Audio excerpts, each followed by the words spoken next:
मैं परमेश्वर का धन्यवाद देता हूँ, प्रभु ने एक बार फिर इकट्ठा होने का मौका दिया। आइए हम प्रार्थना करके हम शुरू करते हैं। स्वर्गीय पिता प्रभु जी, हम आपको धन्यवाद देते हैं पिता, आपके चरणों में आने के लिए आपने सौभाग्य दिया। आपके हर एक भलाइयों के लिए हम आपको धन्यवाद देते हैं प्रभु। नम्रता के साथ आपके चरणों में आते हैं प्रभु। जो बात हम सीखने के लिए जा रहे हैं प्रभु, समझने के लिए सहायता कर, हम एक एक से बात कर पिता। प्रार्थना प्रभु यीशु मसीह के नाम से मांगते हैं, आमीन।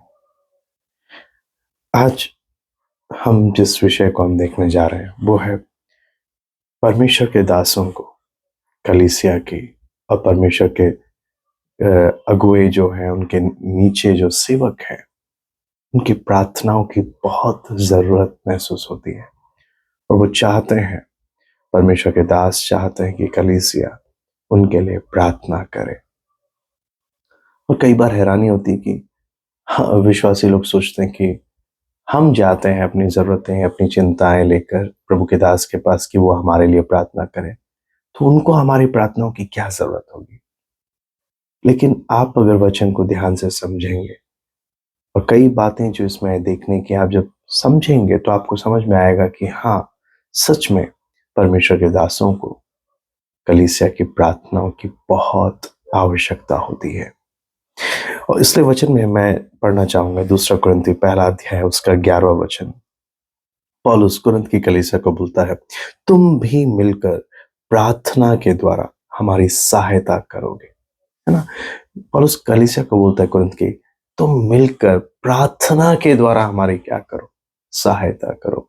एक सबसे बड़ी सहायता अगर कलीसिया परमेश्वर के दास दासियों के लिए अगर वो कर सकती है, वो ये नहीं है कि वो कितना पैसा दे रहे हैं या कितना दान दे रहे हैं प्रभु के दास दासी को सेवा में मदद करने के लिए।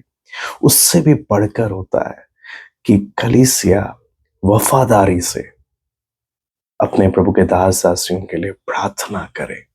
वो एक सबसे बड़ी मैं बोलूँगा सबसे बड़ा योगदान है जो कलीसिया परमेश्वर के दास दासियों के लिए कर सकती है। कि इसलिए पौलुस भी बोलता है, तुम भी मिलकर प्रार्थना के द्वारा हमारी क्या करो, सहायता करो, है ना। प्रार्थना क्यों ये एक सीरियस बात है, क्योंकि जिसके ऐसा व्यक्ति जो हमेशा शैतान जिस पर हमला करता रहता है, हमेशा बाकी कलीसिया में बाकी लोगों के तुलना में शैतान जिस पर सबसे ज्यादा हमला करता है वो है प्रभु के दास दासी। शैतान जिस पे सबसे ज्यादा क्या करता है, हमला करता है ना। शैतान जिसका विश्वास अ, शैतान जिसके विश्वास को क्या करना चाहता है, उसकी पटरी से उसके विश्वास को खत्म करना चाहता है, जिसके विश्वास को तोड़ना चाहता है ना, वो प्रभु के दास दासी है ना। शैतान अगर किसी का विवाह, किसी की शादी अगर बर्बाद करना चाहता है, तोड़ना चाहता है, वो परमेश्वर के दास दासी है ना। शैतान अगर किसी के बच्चों को बर्बाद करना चाहता है तो वो भी परमेश्वर के दास दासी है ना। शैतान जिनको सबसे अधिक निराश करना चाहता है तो वो भी प्रभु के दास दासी है।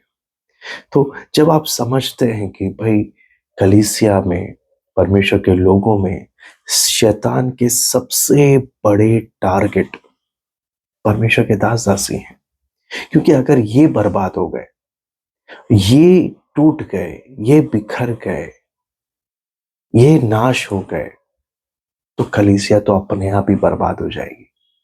तो ये शैतान की सबसे बड़ी चाल है कि जो कलीसिया की अगुवाई करते हैं, जो परमेश्वर के लोगों की अगुवाई करते हैं, जो लोगों को शिक्षा देते हैं, अगर इनको बर्बाद कर दिया जाए तो अपने आप जीत जाएंगे सारी लड़ाई। तो ये शैतान की सबसे बड़ी चाल होती है। इसलिए वचन भी हमें क्या शिक्षा देता है, अपने प्रभु के दास दासियों के लिए प्रार्थना करो। पौलुस भी कुरिन्थ की कलीसिया को बोलता है, तुम प्रार्थना के द्वारा, तुम मिलकर प्रार्थना के द्वारा हमारी क्या करो, हमारी सहायता करो, है ना। कितनी कई बार हैरानी की बात होती है कि पौलुस कलीसिया से बोल रहा है मेरे लिए प्रार्थना करो, है ना। एक सबसे हैरानी की बात अपने साथियों से बोलता है मेरे लिए प्रार्थना करो, है ना। कि क्या पौलुस जो इतना वचन जानता है, प्रभु को इतना जानता है, इतना नए नियम की आधे से ज्यादा पत्रियां पौलुस ने लिखी है ना, जो तीसरे स्वर्ग जाकर आया, जिसे परमेश्वर ने कितनी भेद की बातें खोल कर दी, क्या उस पौलुस को दूसरों की प्रार्थना की जरूरत है? यहाँ पौलुस बोलता है हाँ, मुझे प्रार्थना की जरूरत है, मुझे दूसरों की प्रार्थनाओं की सहायता चाहिए, है ना। आपको मालूम है पौलुस दूसरा कुरिन्थी पहला अध्याय उसका 8वां वचन में लिखा है, हे भाइयों, हम नहीं चाहते कि तुम हमारी उस क्लेश से अनजान रहो जो आसिया में हम पर पड़ा। हम ऐसे भारी बोझ से दब गए थे जो हमारी सामर्थ से बाहर था, यहां तक कि हम जीवन से भी हाथ धो बैठे थे, है ना। हम बीच में सीख रहे थे। एक सेवा करना कई बार लोगों को लगता है कि बहुत आसान काम है, लेकिन पौलुस यहाँ पर बता रहा है ना, कुरिन्थ की कलीसिया को बता रहा है कि हम नहीं चाहते तुम इस उस क्लेश से क्या रहो, अनजान रहो जो आसिया में हम पर पड़ा, है ना।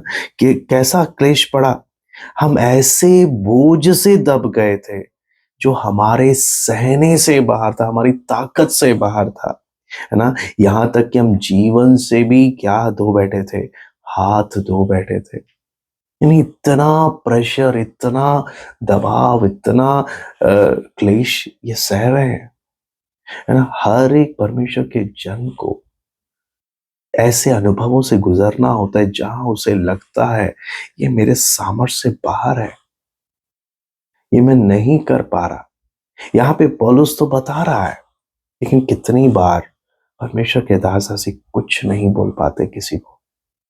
वो अपने आप को इतना अकेले पाते हैं कि किसको बताएं, कौन समझेगा। जो भी आता है वो अपनी ही समस्या लेकर आता है, तो मैं किसको बताऊं, मैं किसको अपना हाल सुनाऊं। प्रभु के अलावा मुझे और कोई मैं किसी को बताने के लिए है नहीं। ये आती है सबसे बड़ी दुविधा। इसलिए पौलुस क्या बोलता है, भाई हमें अगर सहायता करना है प्रार्थना के द्वारा, हमारी क्या करो, हमारी सहायता करो। क्योंकि पौलुस जानता है ऐसा नहीं कि एक बार ही ऐसा हालत देखा है, आगे भी ऐसा बातें आएगा, आगे भी ऐसी समस्या आएंगी। तो पौलुस क्या बोलता है, क्यों, कितनी बार ऐसा लग, क्या पौलुस बोलता है, हम जीवन से भी हाथ धो बैठे थे, है ना। इतना क्लेश आया, ऐसा क्या लग रहा था कि भाई ये हमारी सामर्थ से बाहर है। कितना ऐसा अनुभव आता है ना। और जो सेवकाई को नजदीकी से देखता और समझता है, जो असली सेवा को, उसको मालूम है ये कितना एक हकीकत है ना। पौलुस कुरिन्थ की कलीसिया को बोलता है भाई हमारे लिए प्रार्थना करो, है ना। ऐसे ही आप देखेंगे पौलुस फिलिप्पी की कलीसिया को भी, जब वो क्या बोलते हैं रोमी कैद में है, पौलुस फिलिप्पी की कलीसिया को बोलता है भाई, है ना। मैं पढ़ना चाहूंगा फिलिप्पी 1:19, फिलिपी 1:19, क्योंकि मैं जानता हूं कि तुम्हारी विनती के द्वारा और यीशु मसीह की आत्मा के दान के द्वारा इसका प्रतिफल मेरा उद्धार होगा। और उस समय मालूम है कलीसिया, फिलिपी कलीसिया मेरे लिए क्या कर रही है, प्रार्थना कर रही है, जिससे मैं इस बंदीगृह से जल्द मैं छूटूंगा, है ना। तो एक सबसे बड़ी बात है कि प्रार्थना करना ना। फिलिपी की कलीसिया प्रार्थना कर रही, कुरिन्थ की कलीसिया से पौलुस निवेदन करता है कि प्रार्थना करे। और जब इसमें एक सबसे बड़ी बात आती है, मैं पढ़ना चाहूंगा इफिसी 1:16 भी, इफिसियों 1:16, तुम्हारे लिए धन्यवाद करना नहीं छोड़ते और अपनी प्रार्थनाओं में तुम्हें स्मरण किया करता हूं। पौलुस बोलते मैं, पौलुस का एक आदत है, वो बता रहा है मैं तुम्हें हमेशा प्रार्थना में याद करता हूं। ऐसे कलीसिया ने भी परमेश्वर के दास दासियों को प्रार्थना में याद करना है कि हाँ इन्हें हमारी प्रार्थनाओं की जरूरत है ना। पहला थिस्सलुनीकियों की भी मैं पढ़ना चाहूंगा 1:3 में, पहला थिस्सलुनीकियों 1:3, और अपने परमेश्वर और पिता के सामने तुम्हारे विश्वास के काम और प्रेम का परिश्रम और हमारे प्रभु यीशु मसीह की आशा की धीरज को लगातार स्मरण करते हैं, है ना? कहने का मतलब कि जब आप किसी के लिए प्रार्थना करते हैं, फिर आप उसकी कभी बुराई करते नहीं भागते। आजकल आप देखते हैं कि बहुत आसान हो जाता है किसी भी परमेश्वर के दास के बारे में बुराई करना, उनके ऊपर टिप्पणियां करना, उनके बारे में बोलना। लेकिन अगर आपने कभी ध्यान दिया हो, जो व्यक्ति प्रार्थना करता है, वो ऐसे बुराई बोलता नहीं फिरता, है ना? बुराई बोलते फिरने का आसान काम कौन करता है? जो प्रार्थना नहीं करता, आंसू नहीं बहाता, है ना? शैतान का काम लेकर घूमता रहता है। सबसे बड़ी बात आती है पहले प्रार्थना, प्रभु, है ना? आप जानते हैं, मैं इस बात को बहुत एक महत्वपूर्ण बात है कि प्रार्थना करने वाला व्यक्ति इतने जल्दी कभी किसी के बारे में वो बोलने से भी डरता है। क्यों? प्रभु बोले मैं बोलूंगा, लेकिन प्रभु से पाए बिना मैं कुछ नहीं अपने मर्जी से बोलूंगा, है ना? आप अगर देखेंगे, मैं चाहता हूं एफएसी 6 अध्याय में उसका 18 से 20,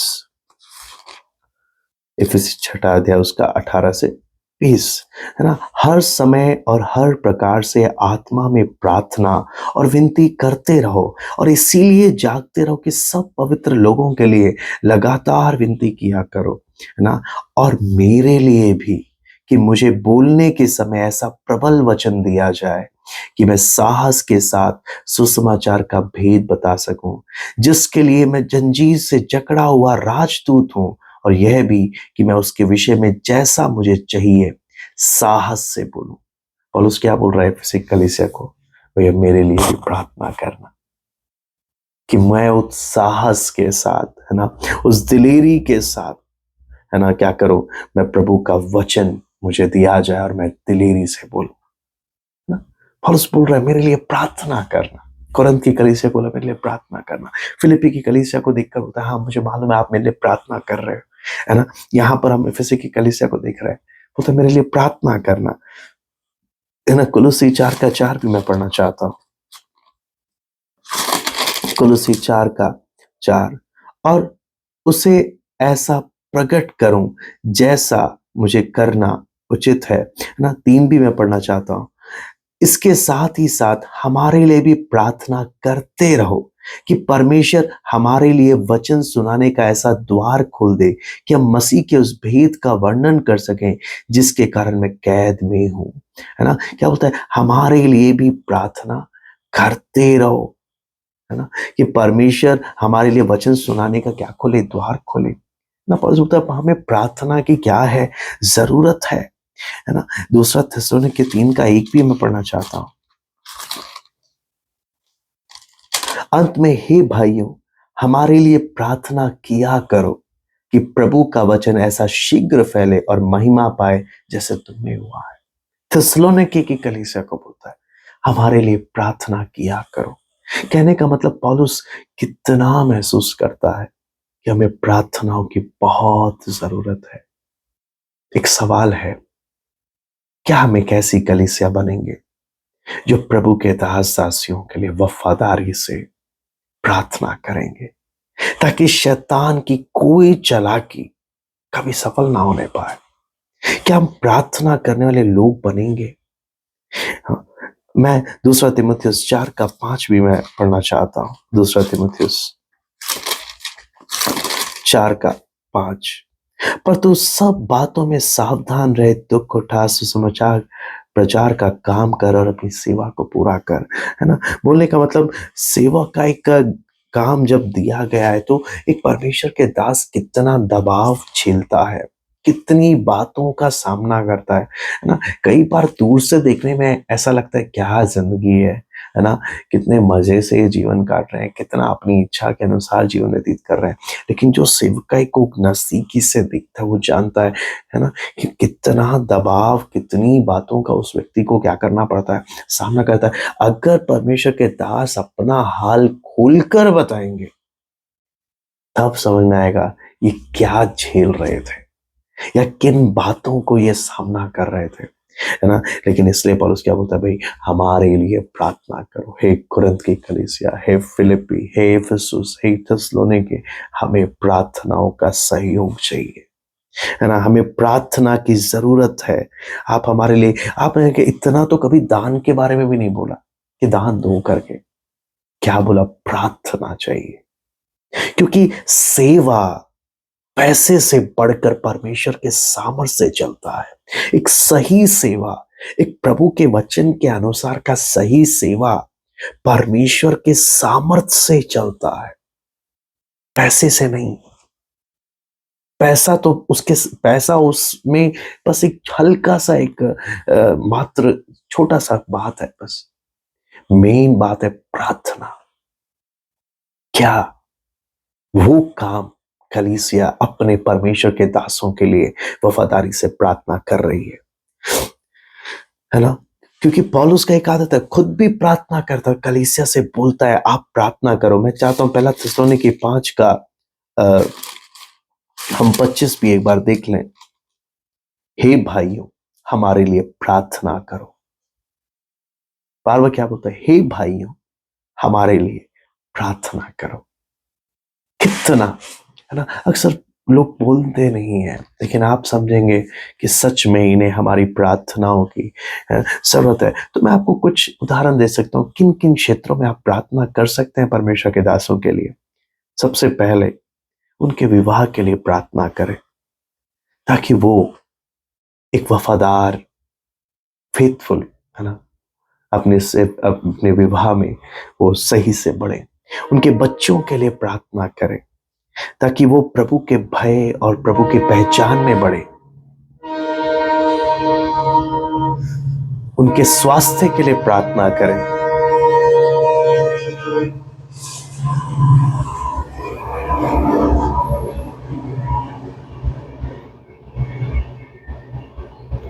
शारीरिक, मानसिक और आत्मिक रूप से वो प्रभु में बलवंत हो, है ना। और जो टेक्नोलॉजी जो उनके पास है, जो चीज़ें उनके पास है ना, मोबाइल है, क्या बोलते हैं, जो भी सुविधाएं परमेश्वर ने दी है, वो उसका इस्तेमाल सही तरीके से करें, है ना।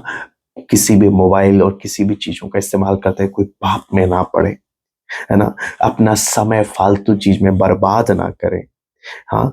और क्या बोलते हैं, फालतू की बातों में उलझे नहीं, है ना। हर चीज का सही से इस्तेमाल करें, है ना। प्रार्थना करें कि वो अधिक से अधिक परमेश्वर के वचन में अपना समय खर्च करे, अच्छे से वचन सीखे, ताकि दूसरों को भी वैसे ही सिखाए, है ना। प्रार्थना करें कि वो प्रभु के प्रेम में और बढ़े, है ना। प्रार्थना करें कि परमेश्वर के लोगों के प्रति उनके अंदर प्रेम और बढ़े, है ना। प्रार्थना करें ताकि वो परमेश्वर के वचन को और अच्छी तरह से सिखाए, है ना। प्रार्थना करें कि वो किसी बात में, वचन की शिक्षा में, किसी बात में गलती ना करने पाए, कोई गलत रास्ते में ना भटक जाए, है ना। प्रार्थना करें वो सुसमाचार के कार्य में वफादार रहे, है ना। प्रार्थना चाहिए कि उनके मन में जब दूसरे लोग तरह तरह की जब बातें बोलते हैं, मन में कड़वाहट ना आ जाए। प्रार्थना करें ताकि वो प्रभु में सदैव आनंदित रहे, है ना। क्योंकि जब परमेश्वर के दास सही से चलते हैं, जब उनको, मैं आपको बोलता हूं, जब परमेश्वर के दासों को जितनी प्रार्थनाओं की जरूरत है, जब उन्हें वो मिलता है, वो आत्मा की सामर्थ से जब भरे होते हैं, मैं आपको बोलता हूं कलीसिया भी रिचार्ज रहती है। कलीसिया भी उतनी रिचार्ज रहती है, उतनी बलवंत रहती है। कुलुसी 4:12 मैं पढ़ना चाहूंगा। इप्रास जो तुम में से है और मसीह यीशु का दास है, तुम्हें नमस्कार कहता है और सदा तुम्हारे लिए प्रार्थनाओं में प्रयत्न करता है, ताकि तुम सिद्ध होकर पूर्ण विश्वास के साथ परमेश्वर की इच्छा पर स्थिर रहो, है ना। यहाँ पे इप्रास का क्या दिया गया है, एक पौलुस बताता है ये क्या करता है प्रार्थना में, है ना। ये क्या तुम्हारे लिए प्रयत्न करता है, बोलता है प्रार्थना में प्रभु के सामने वो पिछवाई करता रहता है ना। क्यों? ताकि प्रभु का काम पूरा हो एक एक के जीवन में। तो सवाल आता है, क्या आप अपने प्रभु के दास के लिए रोज प्रार्थना करते हैं? क्या एक एक विषय को रख कर, उनके जीवन के एक एक बातों को रख कर आप प्रार्थना करते हैं? है ना? क्योंकि जब आप प्रार्थना करते हैं ना, आप फिर उनकी बुराई नहीं करते। लेकिन जब आप बुराई करते हैं उनकी, या उनके विषय में तरह तरह की बातें जब बनाते हैं, ये साफ प्रमाण है आप उनके लिए प्रार्थना नहीं करते। इसलिए आज सिर्फ इतना बात मैं चाहता हूं, कलीसिया परमेश्वर के दास दासियों के लिए प्रार्थना करें। हमें प्रार्थनाओं की सख्त आवश्यकता है। आइए हम प्रार्थना करते हैं। स्वर्ग के पिता प्रभु जी, जो वचन हम सीखते हैं प्रभु, समझने के लिए सहायता कर, एक एक से बात कर पिता। प्रभु इन अंतिम समयों में तेरे दास दासी तैयार हो प्रभु, उन्हें भरपूर प्रार्थनाओं का प्रभु सहयोग मिलने पाए, कलीसिया तैयार होने पाए प्रभु, हर बात के द्वारा पिता केवल आपका नाम ऊंचा होने पाए। सब बात आपके हाथ में सौंपते हैं, सर आदर महिमा केवल आपको देता है। प्रार्थना प्रभु यीशु मसीह के नाम से मांग